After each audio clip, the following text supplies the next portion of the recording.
Current బిల్లును 90% వరకు తగ్గించుకోండి. అది కమర్షియల్ అయినా రెసిడెన్షియల్ అయినా. తెలంగాణ ఏపీలో #1 roof top solar company ఫ్రైర్ energy. నమస్తే, welcome to Suman TV. Coronary artery disease అంటే ఏంటి, దీన్ని ఏ రకంగా మనం ఐడెంటిఫై చేస్తాం? ఈ మధ్య కాలంలో పెద్దవాళ్ళలో కాకుండా యంగ్స్టర్స్ లో కూడా ఎక్కువగా వస్తుంది. ఎందువల్ల వస్తుంది? ఈ విషయాన్ని తెలియజేసేందుకు మనతో పాటు ఉన్నారు కార్డియాలజిస్ట్ డాక్టర్ రవికాంత్ గారు from Somajiguda Yashoda hospital. Hello sir. Hello, నమస్తే అండి.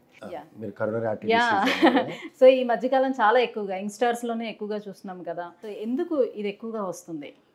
గతంలో లేకుండా ఇప్పుడు ఎందుకు ఎక్కువగా వస్తుంది? అంటే యాక్చువల్గా కరోనరీ ఆర్టరీ డిసీజ్ అంటే, కరోనరీ అంటే గుండె పైన ఉన్న ధమనులు, ఆర్టరీ అంటే ధమని అంటే ఆర్టరీ, గుండె పైన ఉండే ప్రదేశాన్ని కరోనరీ అంటారు.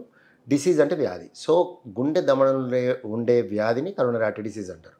సో ఈ వ్యాధి, ఒక ఎగ్జాంపుల్ చెప్పాలంటే, గోదావరి ప్రవహిస్తుంటే మధ్యలో ఇసుక దిబ్బ చిన్నగా ఉందనుకోండి, అది ప్లాక్ అంటే అది అడ్డుపడదు, చక్కగా వాటర్ వెళ్ళిపోతుంటాయి. అదే పెద్ద కొండనో గుట్టనో తీసుకొచ్చి అడ్డు పెట్టేశారనుకోండి, అంటే పూర్తిగా మధ్యలో కొండ ఎక్కడో పక్కకి అట్లా కాదు, సో అది అల్లకల్లోలం అయిపోద్ది. అంటే ప్రవాహం వెళ్ళకుండా డ్యామ్ కట్టావు, ఫర్ ఎగ్జాంపుల్ డ్యామ్ కట్టావు, సో అది అడ్డుపడటం. సో దాన్ని అబ్స్ట్రక్షన్ అంటారు, అబ్స్ట్రక్టివ్ కరోనరీ ఆర్టరీ డిసీజ్ అంటారు దాన్ని. అంటే ఆ పూడికని ఏర్పడటాన్ని కరోనరీ ఆర్టరీ డిసీజ్ అంటారు. ఆ పూడిక ఎంతైనా ఉండొచ్చు. తక్కువ ఉన్నప్పుడు నేను అన్న ఇసుక దిబ్బలాగా అది అడ్డుపడదు, పోతూ ఉంటుంది, ప్రవహిస్తూ ఉంటుంది. అది ఎక్కువ ఉన్నప్పుడు, మౌంటైన్ కంటే ఎక్కువ అయినప్పుడు, అది కొండ కంటే ఎక్కువ అయినప్పుడు పూడిక ఎక్కువ ఉన్నట్టు. So significant coronary artery disease అంటాం. అది బద్దలైతే, సపోజ్ వాల్కనో బద్దలైంది అనుకుందాం, వాల్కనో బద్దలై లావా వచ్చేసింది అనుకోండి, అల్లకల్లోలం సృష్టించి అదంతా ఆగిపోయి అది హార్ట్ అటాక్. అంటే ఇదే పూడిక, ఏదైతే పూడిక ఉందో ప్రవాహం మధ్యలో, ఈ పూడిక చిటిలి ప్రెషర్ పెరిగిపోతుంది, ఇంకా వెళ్ళడానికి అవకాశం లేదు. కరెక్ట్. ఆ ప్రెషర్ పెరగటమే కాకుండా అది చిట్లిపోయింది అనుకోండి, క్లాట్ ఏర్పడుద్ది. క్లాట్ అడ్డుపడిపోయి, అంటే బ్లాక్ వేరు, క్లాట్ వేరు. బ్లాక్ అనేది ఏళ్ల తరబడి ఉండేది. ఈ రక్తనాళాన్ని ఒక పైప్ కింద ఊహించుకోండి, పైపు. ఆ పైప్లో ఒక పూడిక అడ్డుపడింది. ఈ అడ్డుపడింది పగిలింది, చిట్లినప్పుడు క్లాట్ అడ్డుపడుద్ది.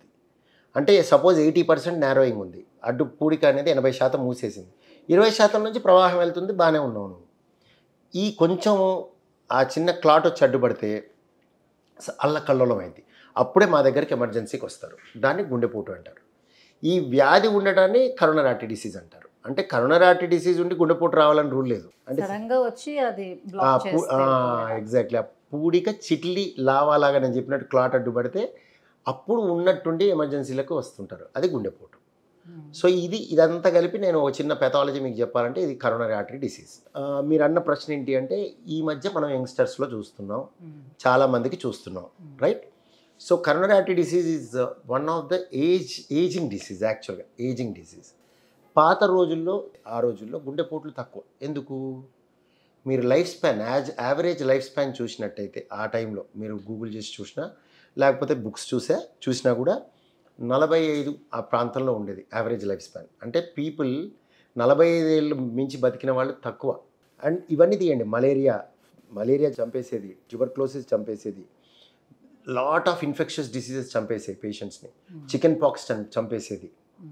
సో వీటన్నిటి నుంచి మనం వీటన్నిటిని అధిగమించడం వల్ల మనం బతకటం ఎక్కువైంది. So we are living longer. So this is one of the diseases which comes with age. అంటే యాజ్ ఎర్లీ యాజ్ 25 చూస్తాం మేము.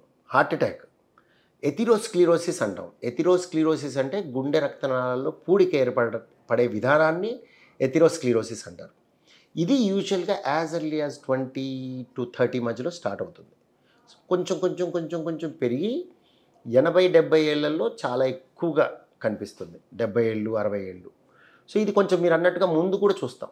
మేమేమి అంటే లైఫ్ స్పాన్ మనం పెంచుకున్న వాళ్ళం, మళ్ళీ ఎందుకు తగ్గించుకుంటున్నాం, ఎందుకు మళ్ళీ బ్యాక్ వస్తున్నాం? యాక్చువల్గా కరెక్ట్ పాయింట్ చెప్పాలి అంటే, నిర్మమాటంగా లైఫ్ స్పాన్ పెరుగుతుంది, తరగలేదు. మీరు ఇప్పుడు కూడా చూడండి statistics. Average life span of not only India, whole world తీసుకున్నట్టయితే మీకు పెరుగుతూనే వస్తుంది. ఇప్పుడు it is now 70 to 75 average life span. అంతకుముందు ఒక 5 ఏళ్ల ముందు 60 to 65, ఇంకా ముందు ఇంకా తక్కువ. జపాన్ వాళ్ళతో ఇప్పుడు యావరేజ్ లైఫ్ స్పాన్ నేను ఆశ్చర్యపోతారు చూస్తే 80 to 85 ఉంటుంది.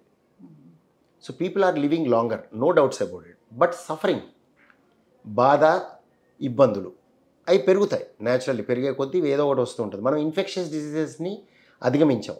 లాస్ట్ డికేడ్లో. నేను ఇప్పుడు డాక్టర్ కాకముందు ఉన్నవన్నీ పోయాయి. ఎందుకు? అయితే జనాల్లో ఒక మిత్ అయితే ఉంది. మీరు చెప్పేదాని ప్రకారం నాకు అర్థమైంది ఏంటంటే లైక్ పూర్వం అందరూ కూడా వాళ్ళు తీసుకునే డైట్ మూలంగా సో రాళ్ళు కూడా అరగ తీసుకునేంత శక్తి వాళ్ళకు ఉండేది, వాళ్ళు చాలా ఎక్కువ సంవత్సరాలు బతికేవాళ్ళు అని.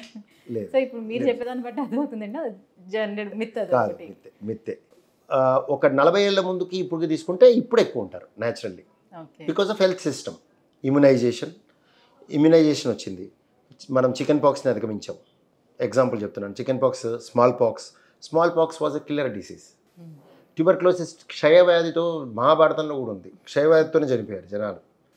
సో క్షయ అనేది ట్యూబర్క్లోసిస్, దాన్ని అధిగమించాం. లెప్రసీ మనం అధిగమించాం. న్యూమోనియాస్, బ్యాక్టీరియల్ న్యూమోనియాస్ మనం అధిగమించాం. సో ఇన్ఫెక్షస్ డిసీజెస్ని అధిగమించాం. ఇప్పుడు most challenging diseases degenerative diseases. అందుకే వాటన్నిటికీ పరిష్కారం వచ్చి మనం బతుకుతున్నాం కాబట్టి కొత్తవి వస్తాయి. So we are living longer, we are getting atherosclerotic diseases which are cerebrovascular, అంటే బ్రెయిన్కి వెళ్ళే పెరాలసిస్, గుండె హార్ట్ అటాక్స్, అలా మీకు కిడ్నీ ఫెయిలియర్స్ వయసు పెరిగే కొద్దీ, hyper tension is disease of ageing. So ఇవన్నీ కూడా బ్లడ్ ప్రెషర్, రక్తపోటు. సో ఇవన్నీ మనం పెరిగే కొద్దీ వచ్చే వ్యాధులు. సో ఆ విధంగా ఈ వ్యాధులను చూస్తూ ఉంటాం. మీరు అన్న దాంట్లో ఇది కూడా ఉంది ఏంటి, కొంతమంది యంగ్స్టర్స్ చూస్తాం, కానీ యంగ్స్టర్స్లో నెంబర్ పెరుగుతుంది కానీ అంత తీవ్రంగా కాదు. అంటే నువ్వు ఇంత కంపేర్డ్ ఇప్పుడు యావరేజ్గా తీసుకొని ఒక స్టాటిస్టిక్స్ చేస్తే ఎప్పటికీ కూడా హార్ట్ డిసీజ్ ఈజ్ మోస్ట్, అంటే heart attacks are most common in aged when compared to young men. తీసుకుంటే ఒక గుర్తుంటాయి పేర్లు, యాక్చువల్ పేర్లు కూడా చెప్పేయగలను నేను. సో వాళ్ళందరూ అంటే కొంతమంది గర్ల్ ఫ్రెండ్స్ తీసుకొచ్చిన వాళ్ళు ఉన్నారు నా దగ్గరికి పేషెంట్ని, కొంతమంది వాళ్ళ తల్లిదండ్రులు తీసుకొచ్చిన వాళ్ళు ఉన్నారు, కామన్గా ఫ్రెండ్స్ తీసుకొచ్చిన వాళ్ళు ఉన్నారు, క్రికెట్ మ్యాచ్ నుంచి తీసుకొచ్చిన వాళ్ళు ఉన్నారు. సో అంత యంగ్ను కూడా చూసాం, కానీ పేర్లు గుర్తుంటాయి. అదే పెద్దవాళ్ళని చూసుకుంటే చేయండి లెక్కే లేదు. 70 అబోవ్ హార్ట్ అటాక్స్ నాకు చెప్పండి అంటే లెక్కలేదు. అదే 20 కింద ఉంది అంటే నేను ఒకరినో ఇద్దరినో చెప్తాను. 20 కింద, 20 to 30 చెప్పాలంటే కూడా నేను చెప్పగలను. ఎక్కువ అంటే ఆఫ్టర్ కరోనా తర్వాత చూస్తే అంటే మనకి మీడియా పెరగటం వల్ల తెలుస్తుందా లేకపోతే ఏమని తెలియదు, కానీ ఆఫ్టర్ కరోనా తర్వాత చూస్తే కొంచెం యంగ్స్టర్స్ 20-25 బిలో ఉండేవాళ్ళే మాట్లాడుతూ నడుస్తూ అక్కడికే అలా కుప్పకూలిపోవడం, కాలేజీలోనే వాళ్ళు పడిపోవడం. సో ఇవన్నీ కూడా చూసిన వెంటనే ఇమీడియట్గా చనిపోవడం హార్ట్ అటాక్ తోటి. మంచి అబ్జర్వేషన్, నాట్ క్వశ్చన్. సో ఒకటి ఏంటంటే అండి, మీరు అర్థం చేసుకోవాల్సింది again, Covid vaccine, Covid disease both are same actually. ఇది లెస్సర్ ఇన్ఫెక్షన్, అది హెవియర్ ఇన్ఫెక్షన్. కోవిడ్ వ్యాక్సిన్ ఏంటి, కోవిడ్ని మనం దెబ్బలు కొట్టి పనికి రాకుండా చేసి 3 చిల్లేలాగా చేసి లోపలికి పంపిస్తున్నాం. దాన్నే ఇమ్యూనిటీ అంటాం. అది ప్రొడ్యూస్ చేసేది ఇంకోటి రానికుండా చేస్తుంది. ఆల్రెడీ మీరు లోపల ఉన్నారు, ఇంకోటి రానికుండా చేస్తున్నారు, example. So it's something like that. So మీరు this is how covid vaccine works. But అందుకనే కోవిడ్ వ్యాక్సిన్లో కూడా థ్రాంబోటిక్ ఈవెంట్స్ అంటాం, అంటే హార్ట్ అటాక్స్ కానీ పెరాలసిస్లు కానీ కోవిడ్ వ్యాక్సిన్ ఇచ్చిన వాళ్ళల్లో తక్కువ సంఖ్య ఉంటుంది, కానీ 1 in 1 lakh ఉంటుంది. కోవిడ్ ఇన్ఫెక్షన్లో 1 in 100కు ఉంటుంది. సో రెండిట్లో మీకు ఈ గుండెపోట్లు ఇలాంటి డాక్యుమెంట్ అవుతాయి. వ్యాక్సిన్లో ఎక్స్ట్రీమ్లీ రేర్, ఇన్ఫెక్షన్లో ఎక్స్ట్రీమ్లీ హై. సో మీరు అన్న ప్రశ్నకి ఏంటంటే 24 అప్పుడు ఆ టైంలో చూసాం. ఇప్పుడు దాని ఎఫెక్ట్ ఉంటుంది కానీ అలా ఉండదు, గుండెపోట్లు వచ్చేంత ఉండదు. ఇప్పుడు దాని ఎఫెక్ట్ ఇప్పుడు పోద్ది, వేన్ ఆఫ్ అయిపోద్ది. So for that matter any pneumonia, influenza కానీ any kind of pneumonia, viruses వచ్చినప్పుడు మనిషికి ఈ బాడీలో థ్రాంబోటిక్ టెండెన్సీ పెరుగుద్ది, కోవిడ్లో ఎక్కువగా పెరుగుద్ది. సో కోవిడ్ వచ్చిన మొదట 3 నెలల్లో రిస్క్ ఎక్కువ, హార్ట్ అటాక్స్ వచ్చే అవకాశం, పెరాలసిస్ వచ్చే అవకాశం, అంటే క్లాటింగ్ టెండెన్సీ పెరుగుద్ది రక్తనాళాల్లో. సిరలు అవ్వచ్చు, దమనలు అవ్వచ్చు. సిరల్లో అయితేనేమో పల్మర్ ఎంబాలిజం అని గుండెకి క్లాట్లు గుండె నుంచి ఊపిరితిత్తులకు వెళ్ళి ఊపిరితిత్తుల నాళాన్ని మూసి టక్కని చనిపోయే అవకాశం ఉంటుంది, దాన్ని పల్మర్ ఎంబాలిజం అంటారు. సో ఇవి సిరల్లో క్లాట్లు ఏర్పడటం.